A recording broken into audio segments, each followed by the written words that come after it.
You see, that's what happens when you're chit-chatting. That's what happens. Nothing you can do. I'm busy chit-chatting to my pal. Well, it's Chantal's. Hello, Russ. How are you? Hello, Chantal, Rickards, OBE. How are you? Are you good? It's wonderful. And from where I am, I can sit and see all the trees just about to sort of burst into spring-like blossom. So are you in the middle of the Elephant and Castle? What are you, Putney? Peckham? No, West London. Fulham Road. It's definitely spring in West London. I know where you are. Now, when I put a picture of our guest up, I think everybody went. I had to be very careful because I think we've met. I can't remember, to be honest. Hi, everybody. My head is like, you know what my head's like? My head is like a mozzarella pizza at the moment. Okay. It's all over the place. Before I introduce our very special guest, I have to tell you, and I was just saying to Chantal, and that's why I was like a few seconds late. Sorry, hi everybody. Good afternoon to you, Flash. Good afternoon to Barry J. Allen, otherwise known as Flash, obviously, because you have to know the comics for that.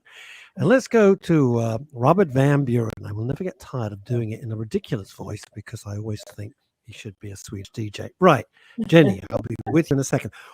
When after this interview this morning with a farmer from Ukraine, I'm still recovering from it. Now, I am, as you know, Chantal, you've known me for a long time. I am the most cynical and seen it, done it, and I was in bits. I was in absolutely bits. Now, the reason I had to be careful with the picture that I did when I was promoting our next guest was that some of them were a little bit bloody marvelous. They were bloody marvelous, quite frankly. But I thought, out of respect, I wouldn't. Ladies and gentlemen, it's only Jenny Powell. Was it a bit? They were fab. I'll be honest, they cheered me up. Got to tell you. Hello, lovely Jenny. Hello, how are you? Very good. Now, you two have worked together, haven't you? I know. Gosh, how long? When was it? Probably on Through the Keyhole about 20 years ago. Well, look, put it this way. Hitler was massing on the Polish border. Yeah, it was. Now, look, it was that long ago. Now, Jenny, we want the skinny on this. Frankly, Chantal, was she a total bitch? Was she really horrible? Was she ghastly? No, Jenny's got very good taste. All I can remember is she had an extraordinary coffee table. I still got it. Yes. By something called Arthur and Martha. In my head. Oh my gosh, Chantal. I can't believe you just said that, right? Because I've dug it out again and I've put it in my lounge, like centerpiece. I thought I've got to get Arthur and Martha out. And of course, nobody really sort of thinks so much about because now it's like Keith Lemon does it now. Actually, he came back to the house as well. Please, but I was not having quite a good Jenny. I was having a nice day. Sorry, but not so great as Lloyd Grossman. Two words that send me into such depression I can't even begin to get my head around it. Sorry, let's forget that. But Lloyd Grossman, he went, I remember he came around the house and he went, and who would have a coffee table with Arthur and Martha? And only that Lloyd Grossman could say Arthur and Martha. Absolutely. And then my youngest, who's 13, like, what's Arthur and Martha supposed to mean? I went, oh gosh, now I've got to be correct. I don't really know how to say this, but I've still got that table, Chantal. Amazing. It's funny what you remember, but that was instantly the thing I remembered about your house was the coffee table. Yeah, Look at this. Everyone's going potty for you. I was very cautious, Jenny Powell, as to the photos because well, all of us have stuff in the past. We think, well, that was then, and now that I'm a mum, well, I'm not a mum, even in these mad times. I'm a dad, but there we are. I thought, no, I should put a nice photo, and everyone still went absolutely potty. So David Green said, "Good afternoon. Have I awakened in heaven?" And then we've got. I mean, this is just like. By the way, 50% of our audience are women. Before you think this is like Lasbag or some nonsense, right? And then Richard Todd, Jenny. Huge teenage crush, says Richard Todd. He was fantastic in the Dam Busters. Now then, first of all, I'm a bit annoyed, and I don't mind saying, not because you just mentioned the two names that we are the band on this radio station. You look exactly the bloody same. Come on. Everyone says that. But you do. What the hell's going? Did you make a pact with Faust? I mean, what are you? I don't know. I've still got my own teeth as well, which surprises me. But don't be ridiculous. And my own hair. I mean, everything's fake now. I've got my own cheeks, my own lips. I'm trying to check everything. Oh God! I might have fake eyelashes every now and again, Russ. But other than that, yeah, everything's still me. I'm allowed to say this, and I don't care. You look fantastic. Oh, thank you. Well, I sleep a lot. I sleep a lot. I don't know whether Chantal's the same, but I call it, I'm not a nana, but I call it a nana nap. So I will slope off in the afternoon. Yeah. And I slope off and I go, don't do this to us. You're killing us here. Stop it. Sorry. Call it something else. I call it a hottie nap. Yeah, all right. Anything. Don't call it a nana nap. We're all going to be so depressed now. We're in the real world here. Yeah. No, so I just go to sleep. You will forever be 20-something. I hope so. And Chantal will be my landlady in Los Angeles, and I'll be going down to the Grove, and then we'll be having lunch at Soho House in Hollywood. That's my life in my head.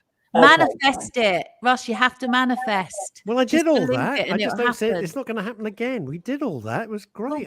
We don't need to do it again. Oh, you sure?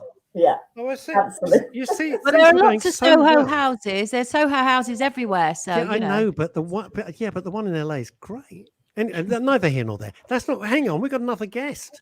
So, oh God. Yeah, where's Lou? She's here. There she is. Sorry, Lou. All this showbiz talk. I mean, Lou, you haven't changed either. Ross, I know. I haven't changed since 1962. It's incredible. You've got no fillers in. You know nothing. You know, the joys of filters, eh? Hi, Chantal. How are you? Hi, lovely to meet you. Look at this. This is from David. I know it's not why you're here, but look at this. Look at this. This is from David Green. Miss Powell, that's you, by the way. Very polite. We're a very polite audience. Was kind enough to accompany me on a tour in Bosnia during the 80s. Wow. She still looks amazing. Oh. Gosh. I don't know what to say. I don't know. Well, just say, I never went to Bosnia, and then just make everything look really ridiculous. Did you go to Bosnia? I can't remember. I know I've been to Romania. Okay. But does he mean it was a poster that he took to Bosnia? That's what he means, I think. Oh, yeah, maybe. I think he took the poster to Bosnia. That might be saying during it's a bit the pervy. What the hell were you doing with that, David? What were you doing with the poster? So David's, maybe he was in the army or something, and he's taken the poster to Bosnia. I'm just guessing, but this could be right. Do you know what? I think we're walking into a total minefield here, so I'm Yeah, backing us up. I'm backing us all up, ladies. Now, Lou, why are you here? We're delighted to see you. That is undoubtedly the plainest background any guest has ever had. It It's is not even a isn't it? book. Come Well, on. do you know what? Because I like to leave it to people's imaginations then as to. Well, you've got peach curtains. really We've got like. that far. Yeah, that could be a terrorist safe house from the amount of information that's in that. It could be, and that's the thing, you know, mystery. A little bit of mystery is always good. Well, thank you both for having us. It's a pleasure. The reason why we're here is One for All gift cards. We recently conducted a survey to put a bit of a spotlight on. God, I'm loving your accent. Am I allowed to say that these days? I want to end up on the front page of the Daily Star with an article by Dawn Neeson. But yes, that's great. Getting all fruity now. And you know what? The week that's in it as well, being St. Patrick's Day. But yes, that's right. Happy St. Patrick's Day. Thank you very much. Well, but, hang on. The reason why we are here is actually to talk about One for All gift card research, and it's to talk about we shone a spotlight on what British mums said, where some of the unexpected things about being a mum. You have the Guinness. This is brilliant. Obviously, no, I always have. To be honest, I always have it, and I'll tell you for why. Because my uncle, who died at like 97 or 98, always had a pint of Guinness every night. He looked fantastic. Wow. Yeah. He looked sensational. Is lovely, I have to say. And it's meant to be, I have it actually for medicinal purposes, but there we go. Well, you were talking about Mother's Day.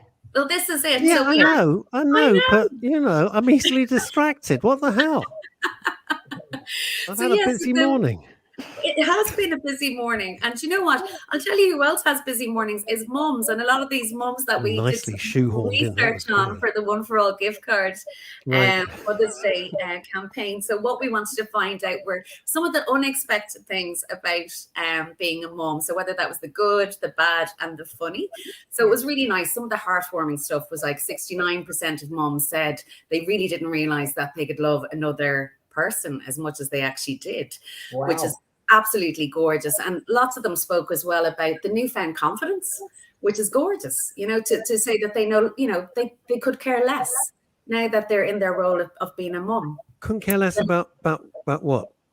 So I think life in general, they got a different perspective on things. So for example, that explains a hell of a lot of driving.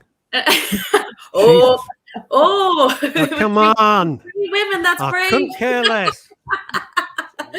So it's so it's really interesting, and there are lots of gorgeous heartwarming things. And you know, on the flip side then as well, you know, some mums said, you know, it is a challenging role. It does have its ups and downs, you know, but certainly British mums, they very much are enjoying every step of the way, although some did admit to having a little secret cry sometimes in a car in a shower, but every day. But that's okay. That's, you know. Why are they having a? That's interesting. Why are they having a secret cry? I think it's probably, you know, and Jenny, as a mum of two girls, you know, it's there's the highs and lows around it, eh?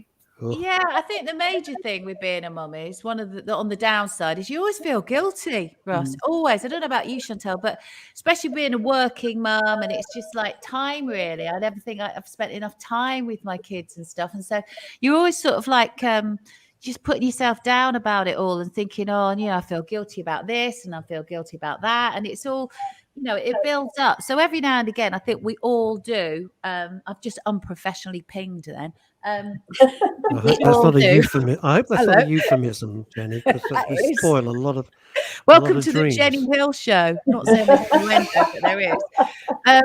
But yes, so the whole guilt thing, I think, is quite often having. So we've all had our little moments where we might be crying in the car. You've worked your socks off for as long as seriously, you've worked your socks off for as long as I can remember, and you provided 16. Since you were 16. Yeah, it's 36 years this year. Bloody hell. I know. That's incredible. Bells, what were you doing at 16? I did a show called No Limits on BBC Two. Oh, yes, I remember that. The music show. Yeah. Yes, I remember it now. So we were 16, yeah. And here's the thing. Yeah. You've worked so hard so that your kids would have food on the table, and it's the same for Chantal, who I know very well. Lou, I don't know you, so I wouldn't be so intrusive. But you know, both of you have worked so hard, so your kids have had a good education, food on the table, a roof over their house, over their heads, and stability. So it has to be a compromise, don't you think? Yeah, there's a balance, isn't there? There is find a balance. it eventually. Yeah, absolutely.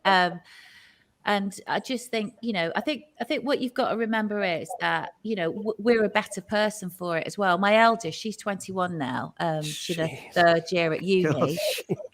And she sort of, she is always saying to me, because I'm like, oh, you know, I'm in my mid-50s.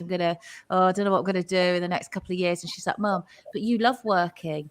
You know, it's what you do, and I know it makes you a better person. You enjoy it, Mum. You should be doing it for you, and that's where you do have to take yourself into account and think, hang on a minute. I know that I have been busy a lot of the time and working very hard a lot of the time, but it does mean that I'm a happy mummy. And if I'm a happy mummy, you got happy. Then they're happy, and I think as they get older, I don't know what you think, Lou. They get to appreciate what their mum has done once they get through being complete a-holes as teenagers, and you just want to just move house and not tell them the address that you've moved to. But once you get through that and they become human beings again, but still don't understand how a dishwasher works, then I think the balance comes, and they also become much more like your friends. Although it doesn't matter how old they get, in your head they're always 5. Yeah, I think one of the other lovely things is that becoming a mum makes you become a better daughter, because I think I appreciated my own mother so much more when I became a mum. Yeah. And I suddenly realised this enormous love that she must have for me, which I'd just taken as a given because you do as a child. Yeah. And then you actually realize what that feels like for yourself as a mother. And it's Totally. completely overwhelming. And I Yeah. had much more respect, I think, for my mum once I became one.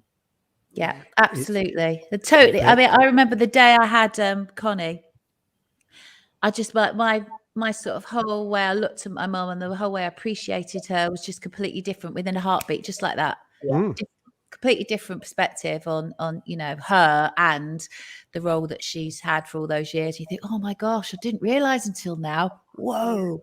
My mum used to always say that, Lou, you didn't come with a handbook. So it is one of those things, when you look back, it's like, and and especially like, comes through in the research as well. Some of the findings that we had was that, it is tough. And for some, they didn't realize, probably the challenges that would lay ahead. But it's one of those things. And I think when you have that really good network of people around you as well, whether that's through friends or families or new friends you've met through becoming a mum, it just gives you that extra support that has, that you can sound out and you can share what's going on and know that you're having those conversations with people who are either going through it already or have gone through it as well.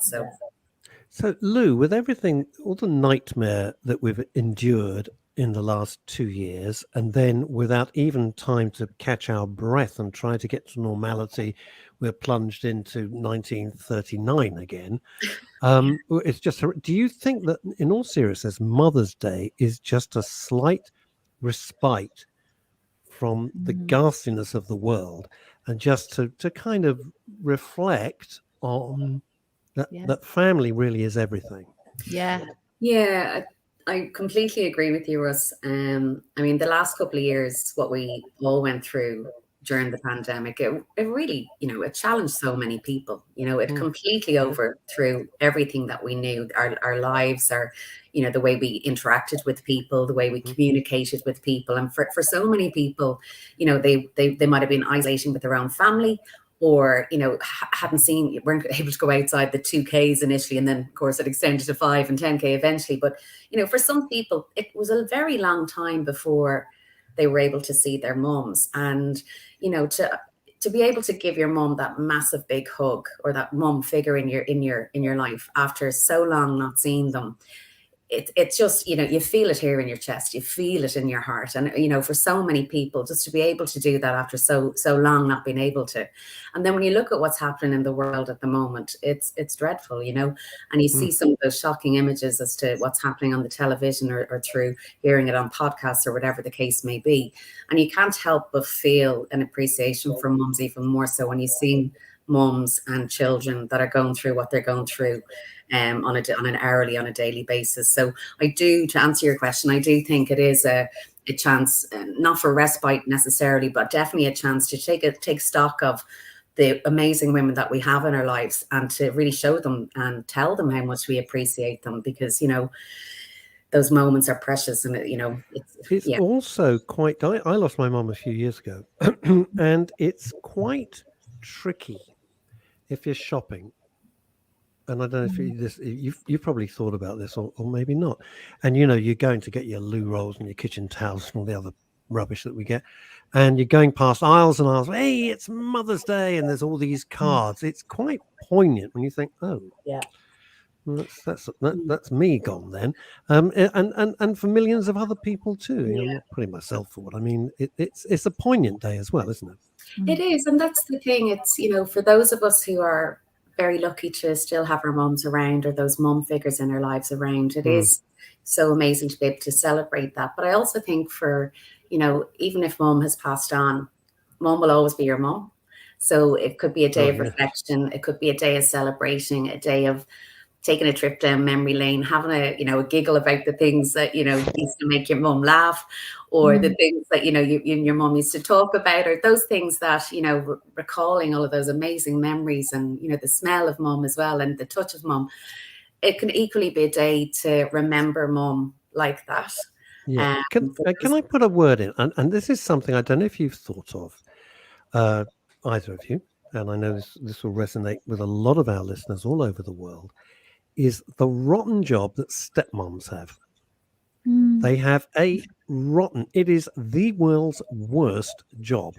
And I think, and I've gone on record many times of saying it from personal experience, that stepmoms, are so underappreciated. They're stepping into a situation, and they're not the birth mother of the kids, but to all other intents and purposes, they are. They're, and I don't know if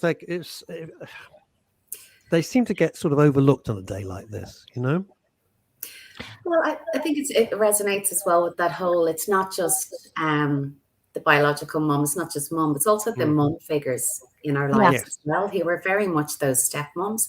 Like I know within my own circle of friends and families, there are several stepmoms, and yeah, they definitely had a whole other layer of challenges that come with that. Sure. But certainly, with time and those relationships, there's still that, they built on that love, and they would still be a very important part in their stepchildren's lives as well. But definitely, Mother's Day is not just about your own mum, it's about celebrating those mum figures. So like stepmoms as well, and telling them that you appreciate what they do for you as well as your mum. So, right, because I know you've got to go because you've got a million interviews, but Jenny, Yes. what are you going to be doing on Mother's Day? Well, I've got my the funny thing about mums is, right, that if you've still got your mum, you end up treating, thinking about your mum, and then your kids go, yeah, but mum, if you're doing that with nanny, what we can't do that with you. And I'm like, so it's just going to be all the girls I'll probably do the roast dinner. And then people say, well, you shouldn't be doing the roast dinner because it's Mother's Day. I said, yeah, but I don't want my mum to be doing the roast dinner. And you know what, this is what happens. It's first world problem, by the way. So I don't want to be pushy. I don't want to be pushy in any way, but Chantal and I would sort of 7:30 be convenient? Absolutely fine. Come on over. No, okay, just check it. And Lou, what are you going to be doing? I'm going to be celebrating with my mum. I'm going to take her out for brunch. A nice big long walk in the park as well. I'm Because going it gets it over early with. No, because it just go back and watch earlier Netflix. we start, the more time we have, because we'll just be yapping. But I'll pick her up a gift card as well. Yeah. Oh yes, go on. Give it a plug. Come on. I know you liked how I segued into Get it that, out the way. So Come on, at the end of the day, we are here. Yeah. Go on. The One for All gift card. So for anybody thinking about what to get mum this Mother's Day, jump onto our website. It's oneforall.com. And is that ONE or is that numeric one? It's ONE, the number 4, and then all. Yeah. Okay. Oneforall.com. I'm writing it down as well, but I haven't got my glasses on, something like that. Right. Yeah. Shall I hold it here? But what I must say about the vouchers and the gift cards I don't have my reading glasses on. Is that it actually gives you a choice, because as mums as well, the kids go and get you stuff you don't like, then you've got to take it back, and then you haven't got time, and then you want a receipt. But actually, it is a good idea to have a gift card or a voucher, because then you can just go and get what you want. What the heck you like. See? Rather than 4-7-11. Now then, 4-7. My grandmother used to have 4-7-11. Precisely. Of course. I can smell that as you didn't. 4-7-11 and Raymond. Does it still exist? Yeah, God. it does. It doesn't. Yeah. Where I am, I've got a little, when you get a chemist, but it's also like a gift shop, quite old school in our high street in our village. Yeah, and I actually, no word of a lie, I was just standing getting a prescription last week, and I looked to my left, and there on the shelf, I was like, oh, it's 4-7-11, and they haven't even changed the labels or anything. It's still that. Swear to God, I'm not stalking you. I promise. You might be able to get that on the voucher. I don't know. I wasn't hiding behind the talcum powder in the chemist. It wasn't me. Right, Jenny Powell and Lou Hickey, thank you so much. It's been great. And you're always welcome on Men's Radio, by the way. Have a lovely Mother's Day. Right. Lovely to see you again, Chantal, as well. Bye. Bye, everybody. Bye. Bye. Wow. 4-7-11. That's my PIN number, says Facebook user. That's fantastic. I wonder if they have Roger and Gallet soap still, because now you're that for my mum. No, and what was the other? Was it not Worth? There was something else that was always for more mature ladies. Now, from the delightful, there's no easy way to break this in. There's absolutely no easy way I can do this. Okay, so I can't do a clever, subtle segue in, as we like to say in the industry. I'm just going to have to shoehorn it in with a sledgehammer. First thing this morning, because it was the only time I could get him. I spoke to a farmer who has just had to leave the Ukraine. Now, before you go, oh God, I can't take any more Ukraine. I promise you, you will not have heard on any other media outlet the stuff that this extraordinary man was saying to me. I'd not heard it. I hadn't thought about it. I hadn't considered it. And it's had my head reeling since 9 o'clock this morning when I finished the interview. So I'm going to take Chantal off for a while. It's about 20 minutes, but I promise you it is heartrending, but so important. So I'm going to start this. I'm going to take myself off. I don't think any of us in our lifetimes thought we would see a conflict the likes of which we have been witnessing for several weeks, as is going on in Ukraine. It is horrifying. And also, I can't remember the last time that the world was so unified in its condemnation. We're only a little radio station. We do the best that we can on a global stage.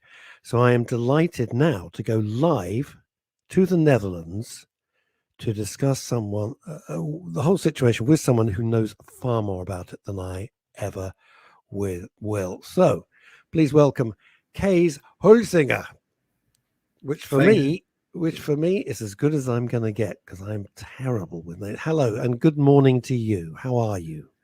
Yeah, good morning to you too. So I'm fine according to the circumstances. I'm safe in the Netherlands, but it's not good, of course. No, it's awful. Now, Kees, tell us the situation. Tell us your background so everybody all over the world has a better understanding. Yeah, I'm a Dutch farmer. I've been farming in Ukraine for nearly 20 years now. We started off 20 years with 1,000 hectares, and in the meantime, we farm 15,000 hectares. We milk 2,000 cows. Wow. We have 450 sows and 350 hectares of onions and carrots under drip irrigation. So it's quite an operation. Yes, we've grown there. And you were happy there. Why did you decide to go to the Ukraine of all places? Yeah, but like 20 years ago, half of the country wasn't half of the arable surface in Ukraine wasn't tilled.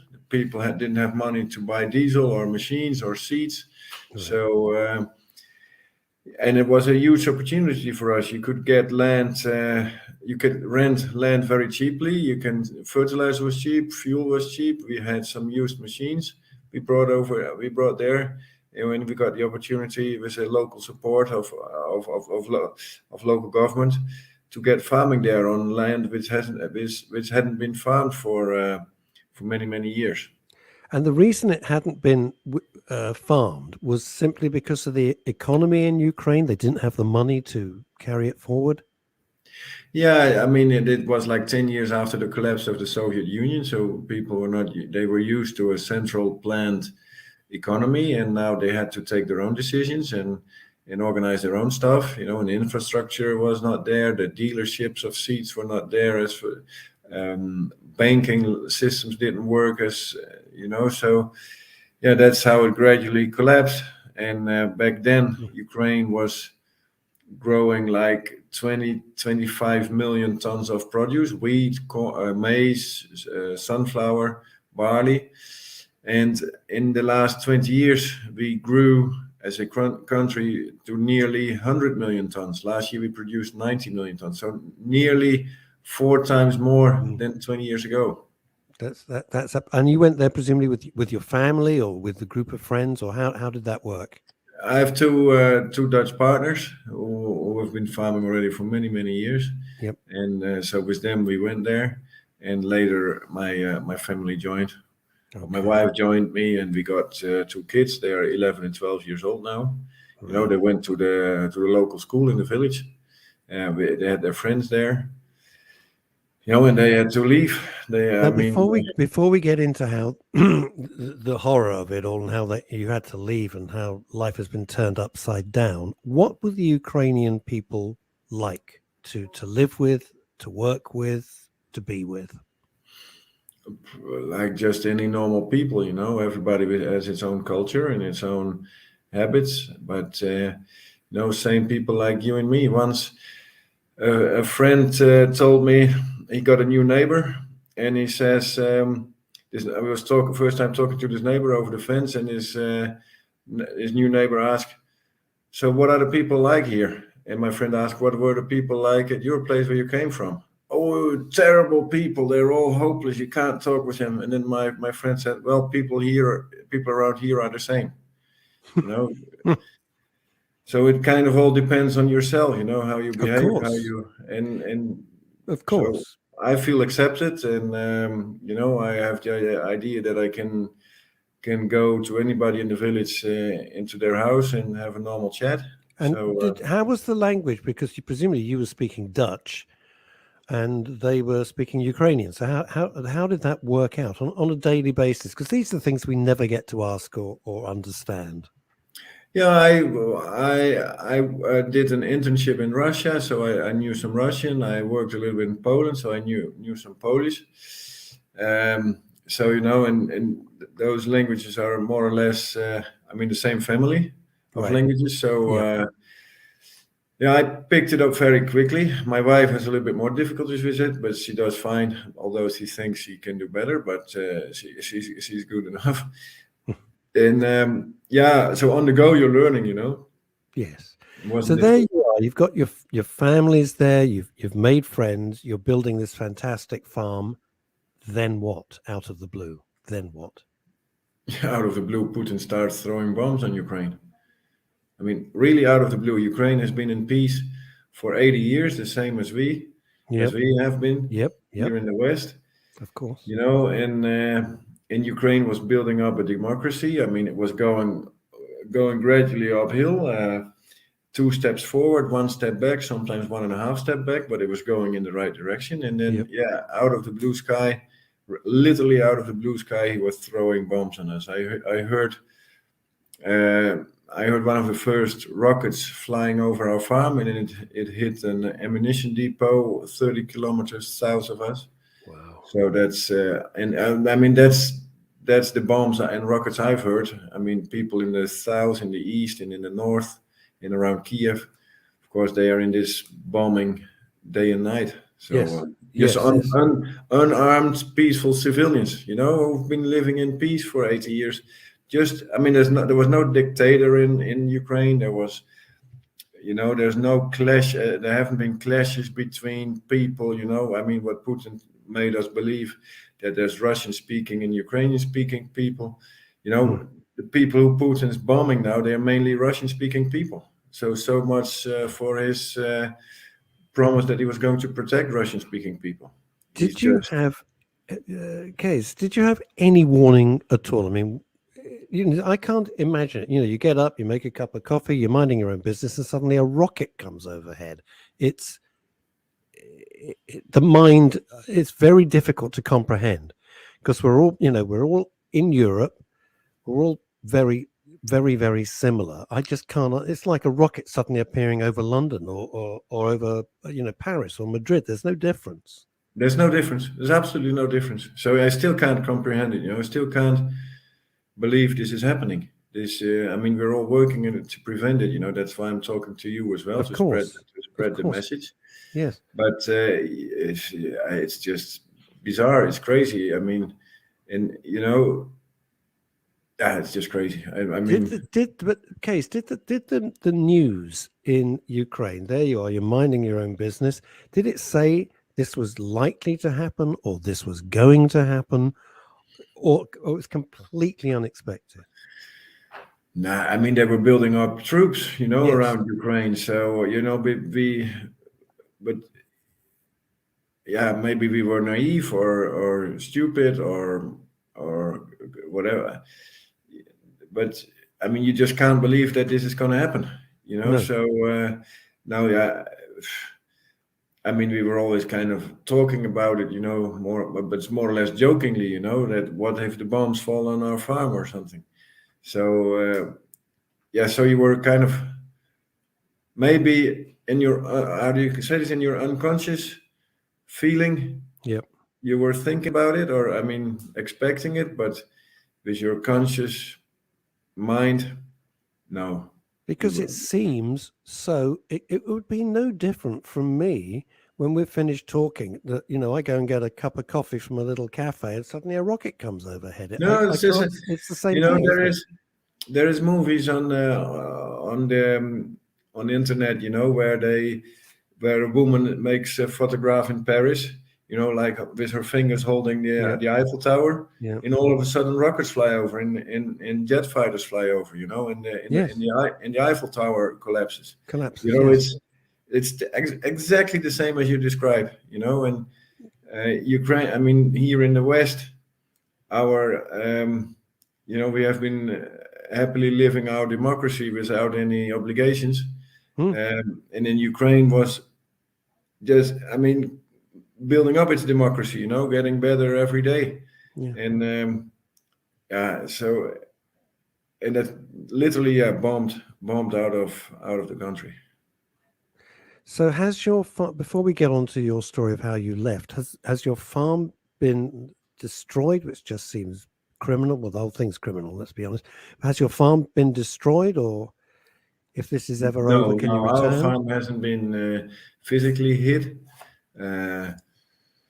but I mean, farms from colleagues in the areas where they're shelling and bombing, some of them have been hit, and farm machinery has been damaged. Some of them have Russian soldiers on their farms. I mean, we are afraid of the Russian army, but these stupid Russian soldiers, they're sleeping in a calf barn on the straw, you know, so they can't even take normal care of their own soldiers. So, you know, we shouldn't be afraid of this, but yeah. Are you saying, because one of the stories that we heard here is that you know, some of these Russian troops, they're kids, you know, what are they, 19, 20 years old? They thought they were going on a maneuver, on an exercise, and suddenly they're told at the last minute, well, actually, it's not an exercise, you're at war. And they're like, what the hell? Yeah, that's how it is, you know. And they can't win face to face from Ukrainian soldiers, because Ukrainians are very motivated to defend their country. Yes, of course. Very, very cowardly. They start bombing civilians from a distance, you know. Yes.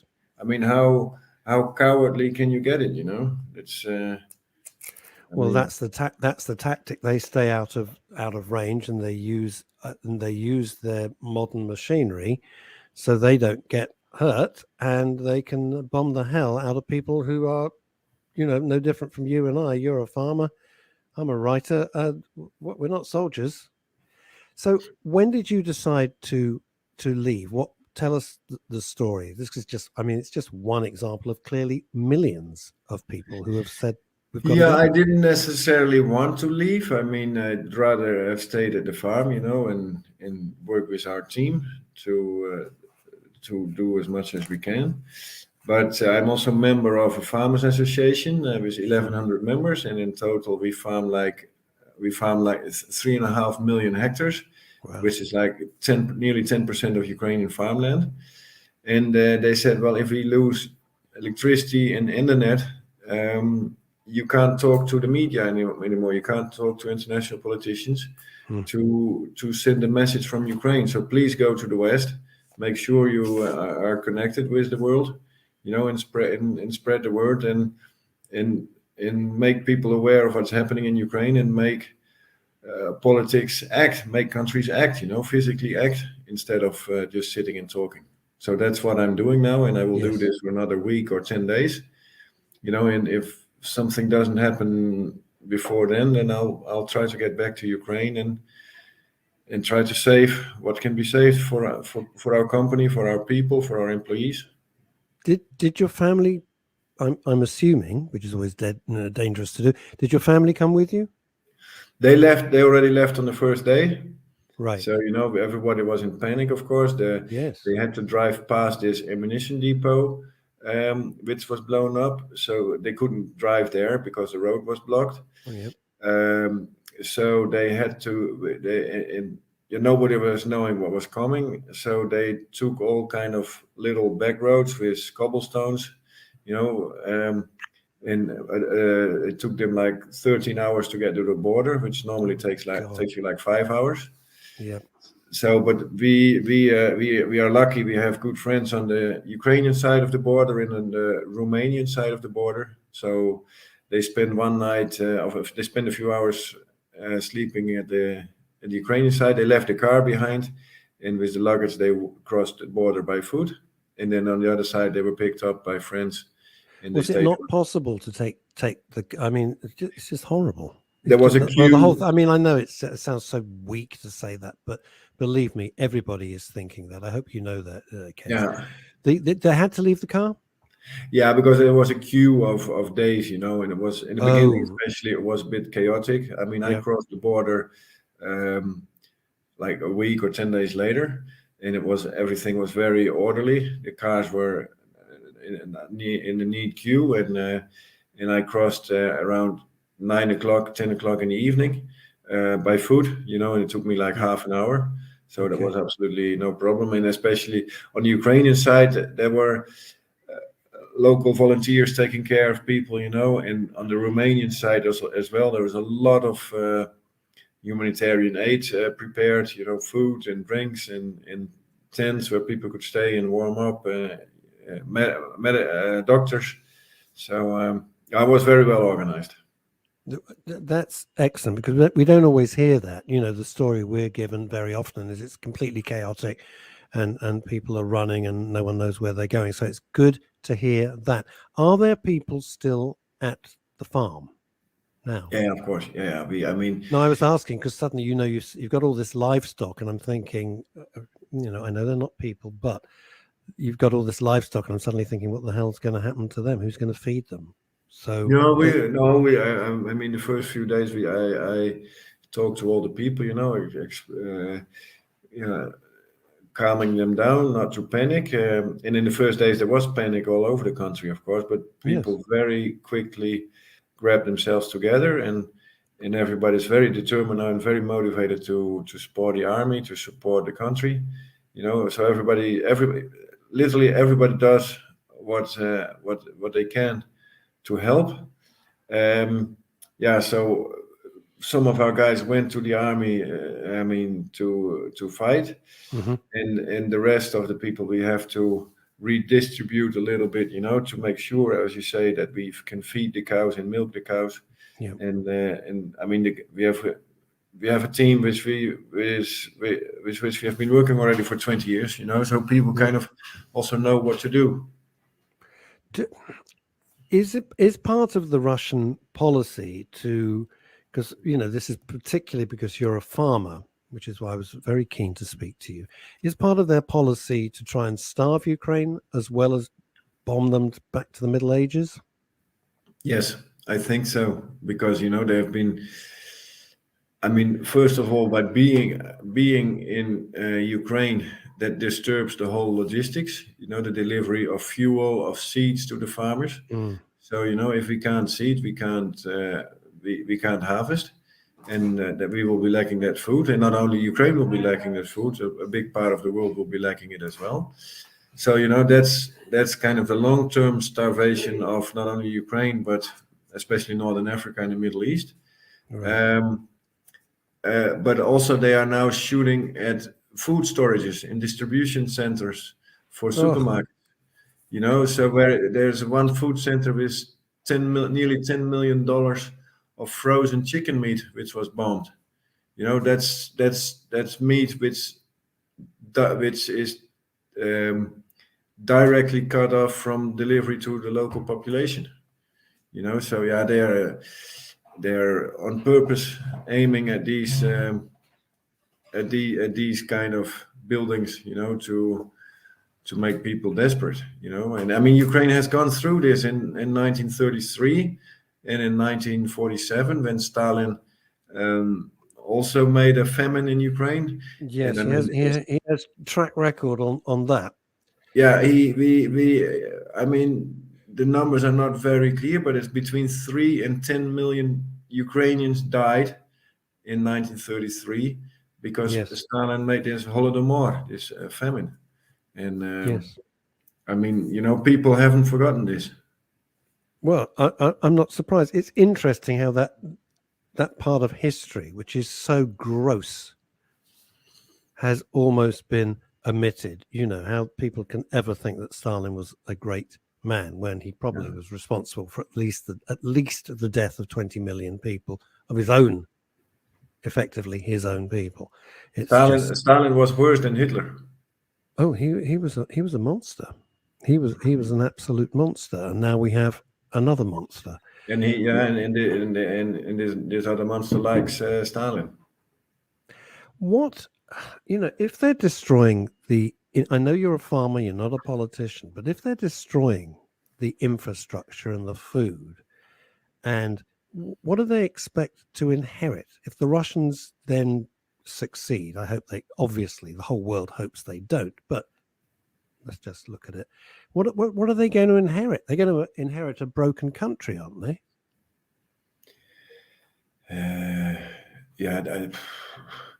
And with people, if they don't kill all of us, then they will face a population which is extremely hostile towards them. So it will be a disaster for. It will be a disaster for them, and for Ukraine, of course, but also for the rest of the world, because Ukraine can't produce anymore, and Ukraine is the breadbasket of Europe. Yes. So if you take that out of the equation, then there's a big hole in world food supply. This is what the Americans do not understand. They think Ukraine is the size of a village, and they forget that Ukraine is bigger than Texas, which people don't understand. It's not like Luxembourg, or Monte Carlo, or Liechtenstein. It's huge.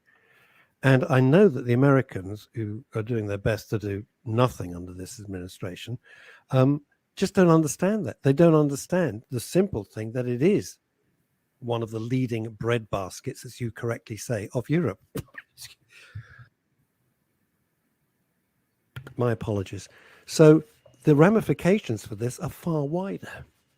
Yeah, absolutely. You're absolutely right. And, but it's far away from the United States. And, this concerns Europe much more. So, Europe, I mean, they are united in doing the sanctions and stuff, but, they should do much more. They should take military action to stop this, because, and someone in Europe has to stand up and hit with his fist on the table and say, now it's over, and now we're gonna chase those Russians out of Ukraine, and and that has to happen fast. And I hope behind the scenes that they are working on this.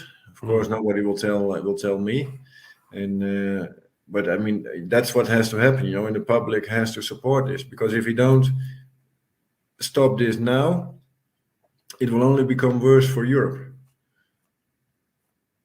Well, if Putin wins this, as again, we all hope that he doesn't, and it's a catastrophic failure for him, but if he does win this, then you have to think, where's he going to look at next? Because if he gets what we would call a free pass, and Europe and America and everybody else has just sat on their hands, he'll think, well, okay, I've won this, now let's go to Moldavia or somewhere else. He by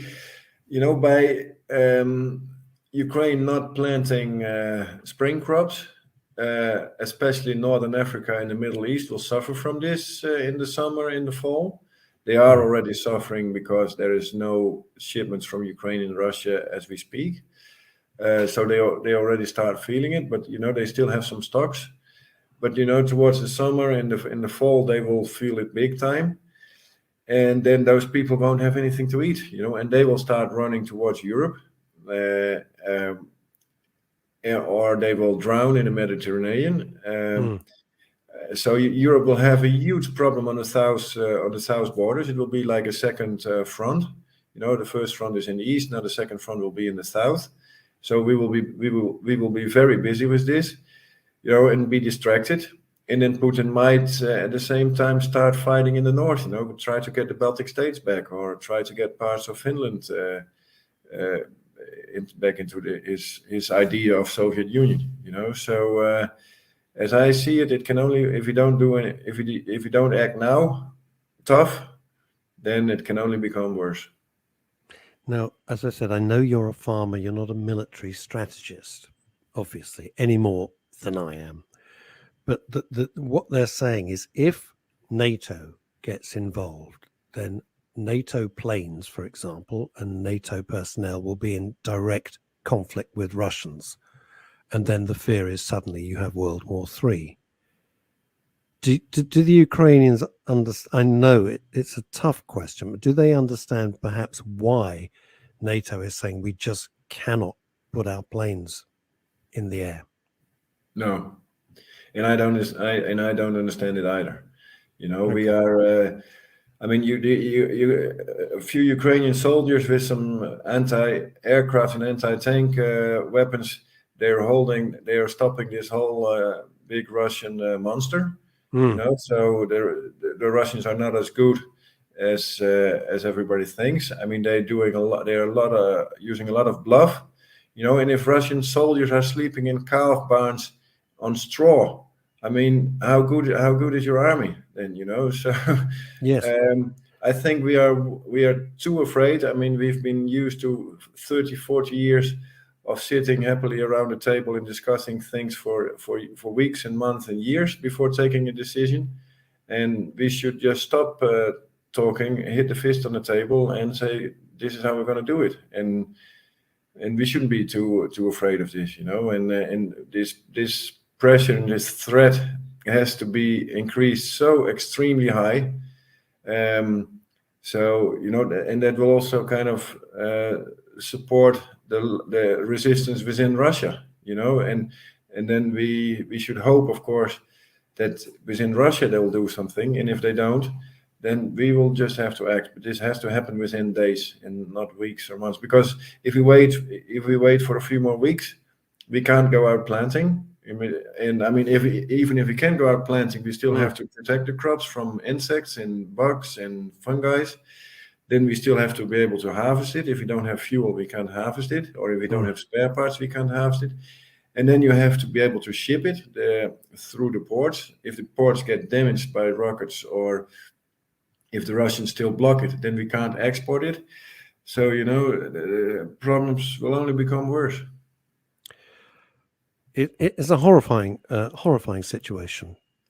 Now, not apart from the military, which we understand and we appreciate your passion for this, what can we, in what is still laughingly called the Free West, what can we do to support you and the people of Ukraine, apart from the military option? The only thing is stop this war. Only put pressure so much on the politicians that they take a tough decision. They have to make kind of a Churchill decisions, in the Second World War. There's this speech from him where he says that he will that they will defend Britain, till the last man standing. Fight them on the beaches. Yeah. So and somebody has to take a decision like this now, and it might as well be United Kingdom. I don't care, but it has to happen, It just has to happen. Otherwise, then there's no other. If it doesn't happen now, we can't see it, and the problems will only be bigger. And there's the first estimates, if this doesn't stop, from German researchers saying it will be 35 million tons less food from Ukraine. Last year we produced 90 million tons, so 35. That's more than a third, nearly 40% less. Export from Ukraine. I mean, that's a huge gap in the world food supply, and people will starve from hunger because of this in a few months. And this is why I was so keen to get you onto Men's Radio, because this is an aspect of this nightmare which has not, as far as I know, been discussed at all. That the ramifications have not been explained, because everyone's too horrified at watching apartment buildings and buses getting blown to hell. No one's ever even thought about what the ongoing situation is with food, with crops, with livestock. Everybody's so used to having a loaf of bread at the bakery, Yeah, and I mean, in the rich West, we will still be having this, but in the poorer parts of the world, they won't. And that will be our problem as well. And everybody's talking about energy prices, but a loaf of bread in the shop is just so normal. Or a glass of milk, a lot of people might think it comes from the factory, instead of that you really actually have to put a seed in the ground before you get a loaf of bread on the shelf. It is extraordinary. Out of everything, and I watch a lot of American news and talk shows, and the one thing they're furious about, is the price of their fuel at a petrol station. That to them is the biggest concern, not the humanitarian side of it. They haven't even thought of the food stuff. All they care about is they're paying more for their gas to put in the cars. Yeah, They that's the problem. haven't got really a world. Well, it's American for you. I mean, I love them, but they don't really have a worldview, do they? All the time, they have a view of what's going around in their particular block, in their city, in their state. Listen, we send all our best wishes to you and to your family. We hope that this will be resolved quickly. That would be a wonderful thing. I'm not that hopeful, but one can dream that this will end, that they'll go away, and you can get back to your farm with your family and your friends and the Farmers Association, and that your life can be restored to how it was. Please, anytime you want to contact us, if you have any more messages, anything more you want to get out, please, you have my email, you have my contact details, and for your colleagues as well. We wish you all the very, very best. And thank you. I know how busy you are. Thank you for finding the time to talking to me, to talking to The Daily Show, and to spreading the message on Men's Radio Station. We wish you all the very, very best indeed. Thank you so much. Thank you. Thank you for having me, and spread the word and increase the pressure. Absolutely. Always. Bye-bye. Take care. Bye. Wow. I know. What an interview. That's why I was in a bit of a 2 and 8. Yeah. I mean, what an incredibly nice bloke who spoke very passionately, but not hysterically, about the real problems that they're experiencing. It's going to take years to sort this out. Countries can't just bounce back if the whole of their production of grain and all of that stuff is wrecked for 2 or 3 years, then the whole pipeline falls apart. It's appalling. If this doesn't finish soon for a positive outcome, and this goes into guerrilla warfare, and you've got like a Beirut or a Syria, and the Russians have to go street by street, house to house, this could arguably, this isn't my opinion, this is military strategists' opinion, go on for decades. It could. Decades. Yeah. And there's a guy, it's only when it comes down to the human level, isn't it, Chantal? Yeah. There's a guy minding his own business. A freaking rocket goes over his head. I mean, what the hell? It's crazy. What are they fighting over? It's absolutely ludicrous. It's one man's ego. I don't know what the hell. It is one man's war. Yeah. And as David Wimble says, and we hope you're feeling better, David has been feeling really rough. It's not just the current problems. This will resonate for 20 years. Precisely. Exactly. 20 years. I think Paul Andrews sums it up. He just says, wow. And wow, indeed. Yeah. It shocked me. It shocked me. Yeah. It's a great interview, and well done for finding him and persuading him to That speak. was our mutual friend, the wonderful Izzy Van Randwick, or Izzy Hall, whichever you prefer to call her. Yeah. And she reached out and said, I've got somebody. And I said, oh, good. And it took a little time to sort out, because the guy, you can imagine how busy he is. But anyway, there we are. Chantal, thank you so much. No, not at all. We will see you Friday. Friday it is. To try and lighten the mood, please God. I mean, I don't know, with some TV and film stuff. Although I do think my film, The Shower of the Dog, was sadly overlooked, featuring Ebony. at the BAFTAs. Hey, We'll oh talk God, about I got to the cheer BAFTAs on myself up Friday. after that. We'll see you Friday. Thank you, everybody. We're only a little radio station, but you know what? What the hell? We try to take a world view here. So thanks a lot. Take care, everyone. I'll see you Bye-bye. Friday.